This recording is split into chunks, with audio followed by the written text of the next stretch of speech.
It's called 1,000 Women, a panel on the state of women and homelessness in our city. It's coming soon with all the details right now. We say hello one more time to Sandra Pedersen joining us on the couch here. Hi, fundraising and brand manager, Harmony House Women's Shelter. It's always good to have you here. Nice to be here. Thanks for having us. Great organization. First time Jessie-Lee Wallace is here. Hi, Dylan. Hi, Resource Development Manager at the Cornerstone Housing for Women. Sandra, for those who haven't heard about Harmony House, you've been here a couple of times. Yes. Quickly, what do you guys do? So we're a second stage shelter here in Ottawa. We serve women and children who are fleeing abuse, and what that means is that we bridge that gap between an emergency shelter and independent living in the community. All right, same question, Jessie-Lee. So Cornerstone Housing for Women started about 35 years ago with 3 cots, and it's specific for women that are transitioning from homelessness. And much like second stage housing, we have an emergency shelter, and then what you call second stage housing, in some ways supportive housing and affordable housing, and we help about 200 women a day. A day? Yeah, that's right. Okay, so Sandra, tell us about why you came together for this event. We'll get into the details of the event, but the collaboration that's going on here. Absolutely. Well, there's something to be said about power in numbers, and so Jessie-Lee and I thought, you know, what a great idea if we could collaborate together, bring together our resources, our networks, and strengthen our voice, essentially. So, you know, by combining the work of what we both do together, it sends a big message out to the community, to our politicians, to the women that we're helping.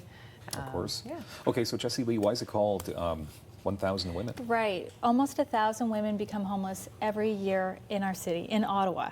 And that's really hard to wrap your head around, but that's truth. And so we wanted to talk about that, and we wanted to invite our community in and invite as many friends as we could to really discuss this issue and how we have a real crisis for affordable housing in our city. Okay, so that's probably, I'm going to ask you, and I'm sure, Sandra, it relates to what Jessie-Lee just said. Why do women become homeless? What is the issue here? Oh gosh, there's so many. Actually, Jessie-Lee, I'm going to flip this one to you, okay. Just from your experience. Yeah. Well, and I mean, Sandra and I have talked about this a lot, and there's so many different reasons that women become homeless, almost as many reasons as there are women.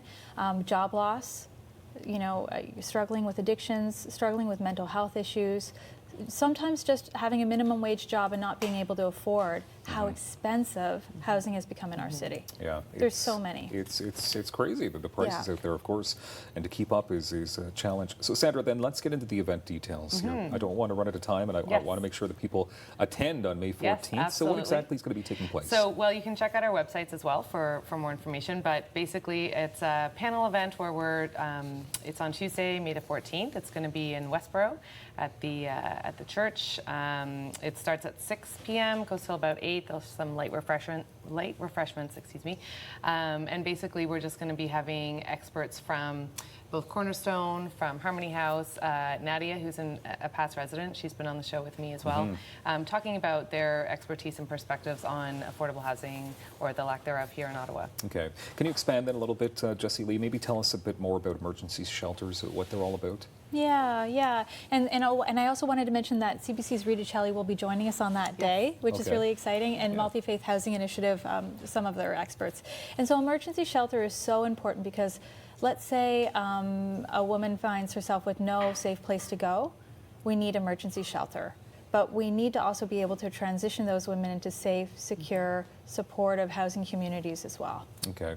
So Sandra, tell me a bit about, because I know you're both here, we could have you both separate segments obviously to talk about this, but more so about Harmony House for this question. I mean, how do your services help? So basically when a woman is in an abusive situation, the two biggest things that keep her from leaving that are usually affordable housing and childcare. So at Harmony House we're able to offer both of those things.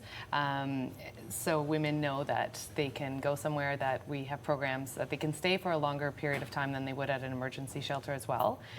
So usually we say up to 1 year. It's been longer when needed. And there's programs that we offer to help them find housing. So it's not just giving them a place to live and leaving them. It's programs of rehabilitation, accompaniment, food banks, and of course childcare, which help to support her and give her the tools that she needs to be able to live independently. Okay, and just 20 seconds left. Jessie-Lee, donations so important.